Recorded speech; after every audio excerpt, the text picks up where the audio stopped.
binigyan akong manok. Isang hatch. Ang nagbigay, winner na rin, kaso nabalda. Ayun o. Wait lang. Ang nagbigay. Ang nagbigay, Winner. winner pero nabalda. Tingnan natin. At pagkatapos namin kunin ang regalo ni Paring Pau, kuhaan muna kami dito sa Oo. Fort Lucas 30 pesos. para bumili ng pugad. 30 pesos. Yay! Thank you, Kuya. Oh. Hi! Shout out sa mga ano dyan. Kanino po? For Lucas. For Lucas. Sige! Lucas Poultry. Thank you!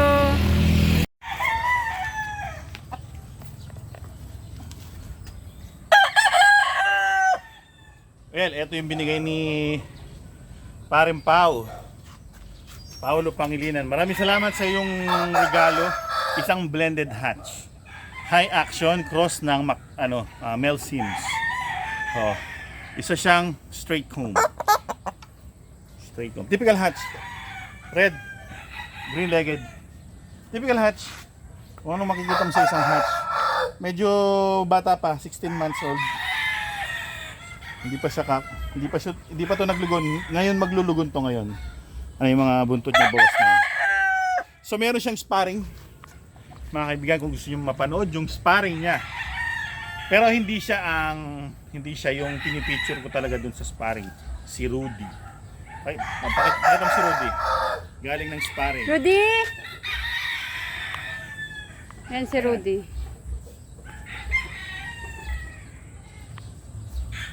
Well, si Rudy mga kaibigan ay 6 months old, no. Ito ay 16 month old. At ang resulta ng sparring, mabibilib kayo. Isang bulik na Gengen Agilahas. Napakalupit. Bata pa yan, 6 months. First sparring niya yun. Versus sa isang blended hatch. Pero nonetheless, malakas pumalo to. Definitely, malakas ang pumalo. Eh, not bad para kay Rudy sa kanyang first sparring. Panoorin nyo saan nyo mapapanood yung kanilang sparring. Siyempre hindi pwede dito. Punta lang kayo dun sa aming Bilibili account na Barangay Dona. Bilibili account. Puntahan nyo dun. Panoorin nyo dun yung sparring ng yung pinaka latest na video. Yun yung sparring ni Rudy at ng aming bagong manok, no? Yan. Maganda tindig. Typical hatch. As you can see mga kaibigan, magulo. Magulo dito sa aming tambayan kasi bumili akong feeds tapos bumili kami ng pugad, ang laki. Sabi ko kay Sita, bili ka ng medyo malaki. Bilhin niya napakalaki. Pwede na paborito. Grabe ka naman. Ang laki! Grabe! Aray ko, Judge. Ilalagay namin to doon sa lugar ni Machu Capito. Meron kasi dumalaga doon na hindi siya napunta sa bundok. Kasi dahil sa sinisipon, hindi na siya naisama sa bundok. Well, ginamot namin ng Tilmoco. Mula sa SMA Game Farm yung Tilmoco na regalo nila sa amin na drops. Napakabisa. At kung gusto nyo, Kung gusto nyo, punta lang kayo sa aming TikTok account. Hanapin nyo yung aming TikTok shop. So, scroll na lang kayo doon. Nandun yung Tilmoco. Hindi ko naman sinasabi sa inyo na bilhin nyo dahil mabisa. Ang akin lang Maganda sa amin experience. magandang resulta mabisa. Ginamot ko saglit lang. Siguro mga 3 beses ko lang sa pinainom. Everyday na. Everyday. Dapat 7 drops lang. Pero nilakasan ko para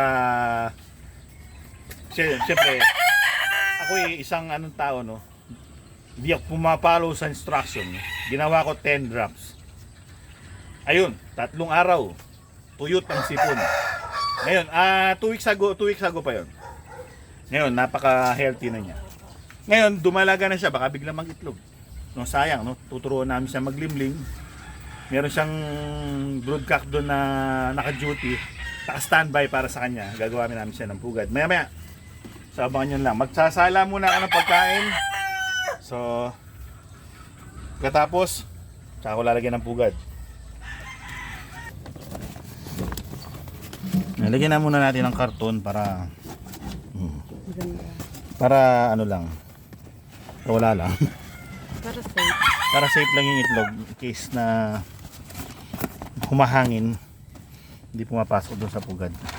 Yeah. Lalagyan ng sako para kahit pa hindi gwapo. Dayami.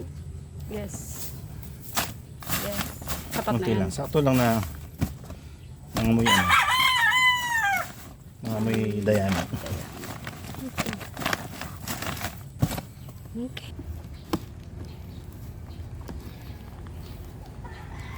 Yan, lalagyan natin ng jalambre.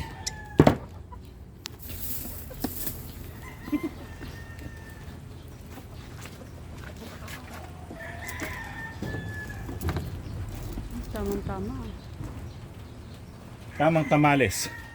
Tamalis. Tamang tamales. Dapat nakaurong eh. Yan. Kasi baka umanggi dun dito sa Kabila.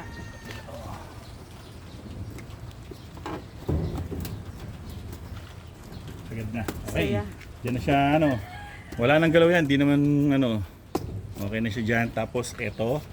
Magsisilbing Hapunan niya. hindi yung pinaka Stopper. dyan siya apa. Ah, okay. Now. Release The Kraken. the Kraken. Ilagyan pa natin to. Oh, para no ka rin niya bisa, no?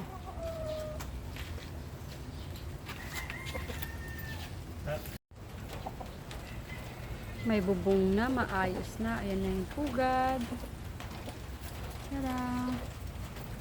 So, kukunin na lang yung manok. Ngayon. Now. Ako'y pawis na.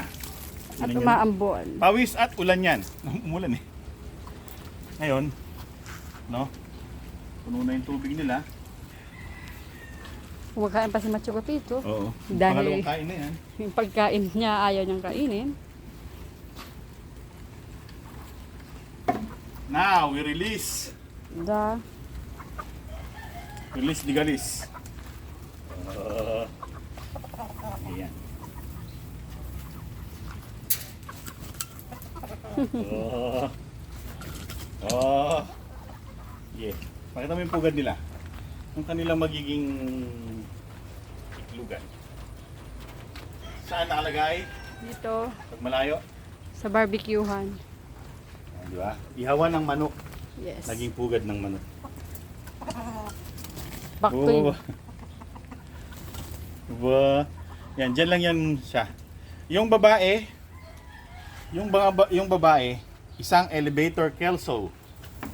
Tapos yung ating cobra. Mix. Ngayon, experimentation yan. Tingnan natin kung ano bang kalalabasan ng elevator kelso na cross sa cobra. Marami nagsasabi na ang aking mga manok ay pang tinola, pang adobo, no? May balbas, cobra, asil, shamu. Well, yun ang gusto ko, no? Kung gusto niyo na maganda, maganda sa inyo. Sa akin, ito yung gusto ko. Diyan ka masaya. Dito ko, yun ang pinaka gusto kong alagaan yung mga kakaiba. Kasi, lagi nilang pagandahan eh. Ito naman eh, para kakaiba naman. Di ba? Na gusto mo naman. Yun ang gusto ko talaga. Yung manok na pang masa, pang Pilipino. Di ba? Native.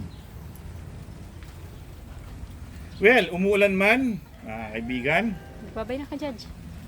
we bid you another video. We We bid you this video. another video. Oh. See you on our next video. Hanggang sa susunod na episode. Maraming salamat sa inyong panonood. Paalam! Paalam! Pawis naman. Judge, let's go home. Bye-bye! Macho Gapito and your wifey. Bye!